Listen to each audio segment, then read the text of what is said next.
자, 이제 한반도의 문제는 유엔으로 넘어갔습니다.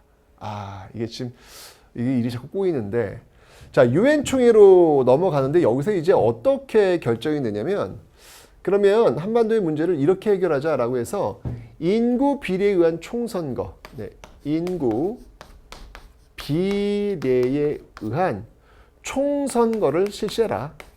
그래서 이제 국회의원 뽑고 국회의원이 법 만들고 그 법에 의해서 나라 세워. 이렇게 결정이 된다고요. 그런데 이제 이걸 이제 소련 측에서 거부합니다.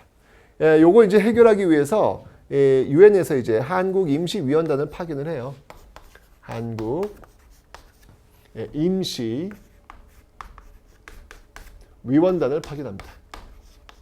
위원단을 파견하는데 소련이 거부합니다. 이거를 소련이 거부합니다.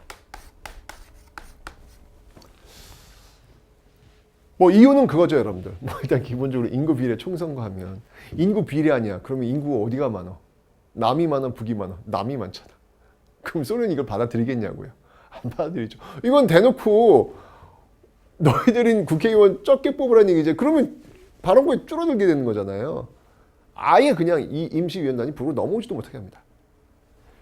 결국 이 문제가 해결되지 않고 이 문제는 어디로 넘어가냐면 유엔 소총회로 넘어가게 됩니다. 자, 요 유엔 소총회로 넘어가는 요 시점, 여기 이제 48년도 이렇게 되는 거예요. 자, 유엔 소총회에서 여러분들 이제 그럼 어떻게 그럼 이걸 해결할까? 그러면 좋다. 우선 가능한 지역에서라도 그러면 총선거를 해라. 이렇게 결정이 돼요. 어떻게 이거 여러분들 이렇게 되면 남북 분단을 기정사실화하는 거나 마찬가지예요. 가능 지역 먼저 해. 그럼 거기서 정부 세워질 거면. 그렇지 않은 지역은 또 다른 정부가 세워진다는 얘기잖아요. 그럼 남북이 분단된다는 거나 마찬가지잖아요. 이게 이제 결정이 되면서 결국은 가능 지역, 즉 남한에서만 총선거가 실시가 되는데 그것이 바로 이 50총선거다라고 하는 겁니다. 이 50총선거. 일단 여러분 50총선거의 역사적 의의는 커요. 왜냐하면 이 50총선거는 우리 역사상 최초의 보통선거입니다. 누구나 다 자기의 한 표를 가지고 투표권을 행사할 수 있는 최초의, 이게 얼마나 엄청난 선거라는 거예요. 여러분들 누구나 다 표를 가지고 있다? 이게 아주 먼 옛날부터 있었던 것 같아요? 절대 안 그렇습니다, 여러분들. 맨 처음에 표를 갖고 있었던 건 귀족들이었고요. 그 다음에는 그 싸움, 부르주아 혁명을 통해서 자본가들이 갖게 되었고요. 이 자본가들이 끝까지 투쟁하면서 노동자들이 갖게 되었고요. 그 다음은 여성들이 여러분 투표권 가진 건 몇십 년밖에 안 돼요. 여성들이 어떻게 감히 투표권을 가져? 라고 옛날에 얘기했단 말이야. 그거 얼마 안 돼요, 여러분들. 그렇게 싸워서 투표 한 장을 가지려고, 그 투표 한 장 쓰려고 이 근대사의 역사는 만들어진 거나 마찬가지거든요. 그런데 여러분들, 우리는 단번에 1948년 이 50총선을 통해서 귀족이나 뭐 자본가나 노동자나 여성 할 것 없이 누구나 다 1인 1표를 할 수 있는 최초의 보통선거를 시행한 겁니다. 이게 얼마나 역사의 의의가 커요. 굉장히 큰 겁니다. 다만 이게 지금 이 50 총선거를 실시해버리면 이거는 지금 남북분단이 지금 기정사실화되는 거나 마찬가지의 어떤 그 통과 의례를 가는 거예요. 이렇게 되니까 좌우할 것 없이 반대하는 사람들이 등장할 수밖에 없다는 이야기죠. 특히 이 50 총선에 결사적으로 반대했던 인물들 그리고 사건들 한번 살펴볼 텐데요. 그 첫 번째가 뭐였냐면요. 그 첫 번째가 바로 백범 김구입니다. 네. 백범이 3천만 동포에게 읍고함이라는 글을 남겨요. 내가 정말 38도선을 베고 쓰러질 지언정 남한만의 단독 정부 수립에는 참여하지 않겠다라고 이야기합니다. 김구는 그랬던 거예요. 우리가 지금 이러려고 일제강점기 35년 동안 싸워왔냐는 얘기예요. 고작 그 결과가 남북 분단이라고 하는 이 결과를 만들기 위해서 우리가 싸워왔냐는 얘기예요. 이건 안 된다. 이러면 안 된다는 거예요. 오히려 이 광복은 왜 때 비극을 줄 수밖에 없는 이런 이런 결과를 우리가 스스로 만들 수밖에 없다는 이야기죠. 안 된다는 거예요. 그래서 자기는 38도선을 밟고 쓰러질 지언정 이 남한만의 단독 정부 수립에는 참여하지 않겠다라는 선언을 하면서 3천만 동포에게 울면서 고함이라는 글을 썼던 겁니다. 대표적인 우익 세력이잖아요. 이 우익 세력이 지금 이 50총선을 지금 반대하고 있는 것이죠.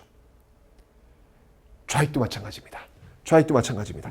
두 번째는 뭐냐면 바로 이 50총선에 반대하는 일련의 모습들 속에서 제주에서 4.3 사건이 벌어지게 됩니다. 사실 이 제주 4.3 사건 같은 경우에는 너무 가슴이 아파요. 아까도 얘기했지만 여러분들 이념이 사람보다 앞설 때 어떤 비극이 벌어지는지 알고 싶으세요, 여러분들? 제주 4.3 사건을 보시면 됩니다. 이때 희생된 사람이 어마어마하게 많은데 그 많은 희생자들 대부분이 어린아이들, 그리고 부녀자들, 그리고 노인들, 쉽게 얘기하면 민간인들을 학살했던 사건. 이 제주 4.3 사건은 여러분들 당시 어떤 그 사회의 어떤 모순, 배고프죠, 가난하죠, 이런 과정 속에서 제대로 어떤 경제적이 돌지 않고 있는 미 군정 이 시스템에 대한 불만이 있었거든요. 그 불만 속에 좌익들이 들어간 거예요. 들어가면서 좌익들이 중심이 되어가지고 바로 이런 어떤 그 선전선동을 하게 된 것이죠. 그래서 그 좌익들을 잡아야 되겠다라고 하면서 들어가고 났는데 좌익들만 그럼 핀셋을 잡아냈어야 되는데 그게 아니라 그냥 몰아가지고 그냥 마을 단위로 그냥 다 그냥 없애버린 거예요. 이런 과정 속에서 수많은 민간인들이 학살당하게 되는 사건이 벌어지게 된 겁니다. 그저 제주도에 그 라인 하나 쳐놓고 그 라인 밖으로 나오지 않으면 다 빨갱이야. 다 죽여야 돼. 이거 말도 안 되는 일들이 벌어지게 된 사건이 바로 이 제주 4.3 사건. 여러분들 제주 하시면요, 어느 지역, 어느 마을에는요, 제삿날이 똑같아. 같은 날이야. 왜? 같은 날 다 죽었으니까. 제주도민들 여러분들 많이 아파요. 말을 못해서 그렇지 그 아픔들이 다 있습니다. 여러분들. 이걸 그저 빨갱이들의 어떤 사건이라고 그냥 딱 규정해버리는 것은 굉장히 위험하죠. 물론 이 사건 그 안에는 분명히 좌익들이 있습니다. 근데 그 좌익들을 걸러내는 과정 속에서 너무나도 많은 민간인들이 학살되었다는 그 부분, 이 부분만큼은 우리가 좀 짚고 넘어가야 되지 않을까라는 그런 생각이 듭니다. 어쩌면 제주 4.3 사건 역시 50총선에 대한 반발 이런 게 나온 것이고요. 백범 김부는 더 적극적이에요. 도저히 안 되겠다라고 해서 아예 자신이 직접 북으로 갑니다. 이게 바로 남북 협상이라는 거예요. 북으로 갑니다. 남북 협상. 이 남측 인사가 누구였냐면 이 남측 인사가 바로 백범 김구와 그리고 김규식입니다. 김규식 앞에서 좌우합작 운동을 전개했던 그 인물 맞습니다. 그 김규식이 이 남북 협상에도 참여하게 되는 것이죠. 그래서 김규식이 북한에 가서 김일성을 만나서 어떤 일이 있더라도 이 남북 분단만큼 막아야 된다라는 그런 협상을 하게 되는 것이죠. 근데 뭐 이미 김일성도 마찬가지로 소련 그 뒷배 타고 있는 사람 아닙니까? 그죠? 남측의 어떤 이승만 세력, 북측의 김일성 세력 다 나름대로의 어떤 정치적인 어떤 그 목표를 가지고 자유민주주의 체제, 사회주의 체제를 세워야 되겠다라고 하는 사람들인데 그게 되겠냐고요. 결국 남북협상은 실패로 돌아가고요. 50총선은 결국 제주 4.3 사건 때문에 제주도 지역, 이 지역은 제대로 시행되지가 않아요. 그래서 여기를 빼고 전 지역에서 시행이 됩니다. 그래서 50총선을 통해서 총선 여러분들 누굴 뽑는 거예요? 국회의원을 뽑는 거잖아. 국회의원을 뽑아가지고 이제 이 국회의원들이 제헌의회가 구성되었고 그 제헌의회에서 헌법을 만든 거예요. 이게 바로 제헌헌법이야. 자, 이 제헌헌법의 내용이 어떤 거냐면 자, 항상 이 헌법을 볼 때 여러분 대통령제를 잘 보셔야 돼요. 이 대통령을 어떻게 뽑느냐라는 건데 제헌헌법에서는 대통령을 간선제로 뽑기로 합니다. 간접선거예요. 간접선거. 직접 선거가 아니라 지금은 여러분들 직접 선거죠. 대통령 뽑을 때. 그죠? 국민들 한 표 한 표 해가지고 대통령 뽑잖아요. 근데 이때는 간접 선거입니다. 자, 이 간접 선거는 그럼 누구에 의해서 뽑히느냐? 예, 바로 국회입니다. 국회의원들이 대통령을 선출하는 방식. 이게 바로 재헌헌법의 특징이 되는 거예요. 그래서 바로 이 국회 재헌헌법에 의해서 초대 대통령의 이승만 대통령이 당선이 되었다라는 것이죠. 자, 이렇게 되면서 여러분들 이 대한민국 정부가 드디어 수립됩니다. 이 대한민국의 역사는 언제부터인가라고 얘기를 해요. 근데 헌법조문에 나와 있어요. 우리 대한민국은 3.1운동을 통해서 만들어졌던 그 대한민국 임시정부의 법통을 계승한다라고 분명히 헌법에 나와 있습니다.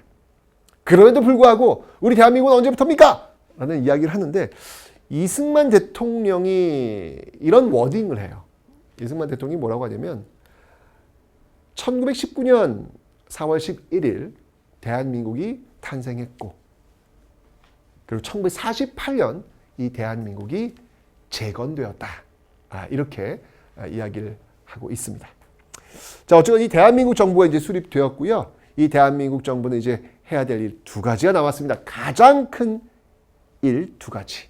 그 두 가지가 무엇일까? 예, 바로 첫 번째는 뭐냐면 이제까지 미루었던 이 친일파들을 처리해야 되겠죠.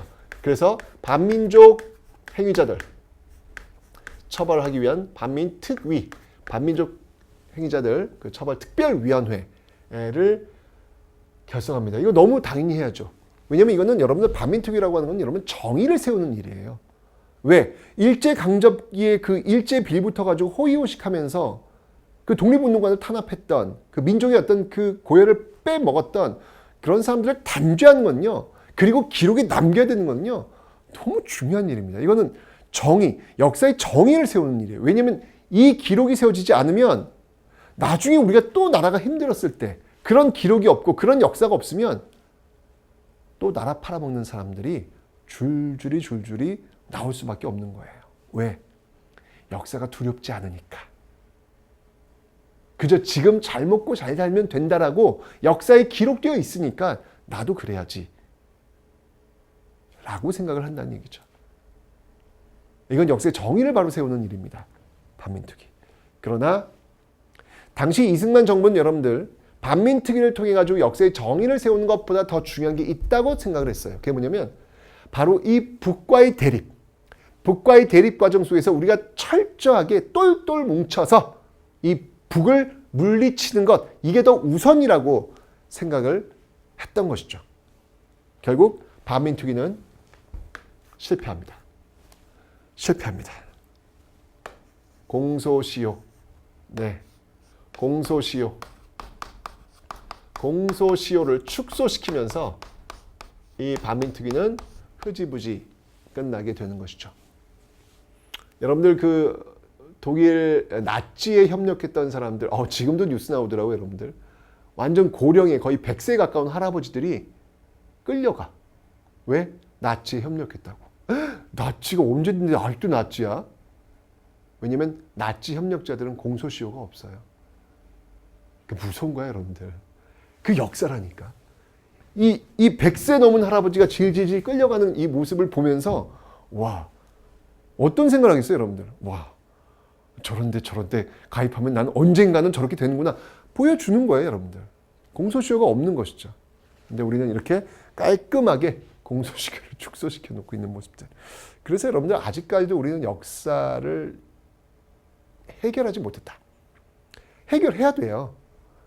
이 해결하는 게 여러분들 과거를 좀 이제 그만 좀 놓고 미래로 나가자. 미래로 나갈 수 있을 것 같아요? 그 미래가 건강할 것 같냐고요. 왜? 역사를 두려워하지 않는 그 사람들이 뭉쳐져 있는 미래가 과연 건강하겠냐고요. 그렇지 않거든요, 여러분들.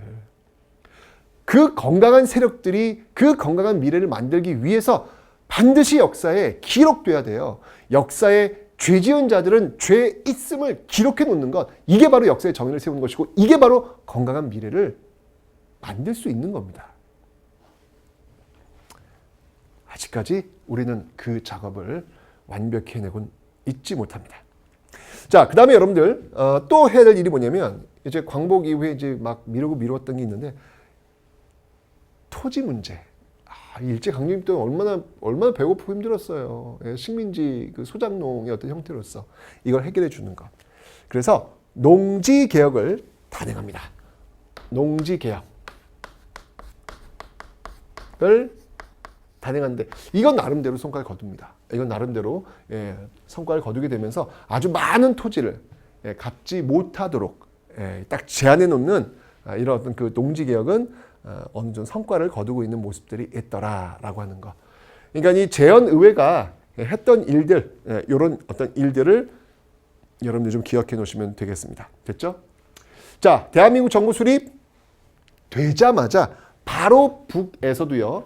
바로 북에서도 만들어지죠. 만들어지죠. 바로 북에서는 만들어졌던 거 바로 조선 민주주의 인민공화국. 조선 민주주의 인민공화국을 만들고 있습니다. 이렇게 되면서 결국 광복으로 분단되었던 남과 북의 서로 다른 체제와 서로 다른 정부가 수립되면서 이제 우리는 분단 국가가 된 겁니다. 그게 지금까지 이어지고 있는 겁니다. 현대사의 단추 하나가 이게 잘못 끼워졌더니 이렇게 여기까지 오네요. 그렇죠? 자, 이렇게 되면서 이 남과 북은 대립하게 되었고 이 남과 북은 결국은 전쟁을 겪게 되죠. 그게 바로 6.25 전쟁이 되겠습니다. 자, 먼저 6.25 전쟁을 한번 설명할 텐데 어쩐 이 과정 속에서 여러분들이 우리가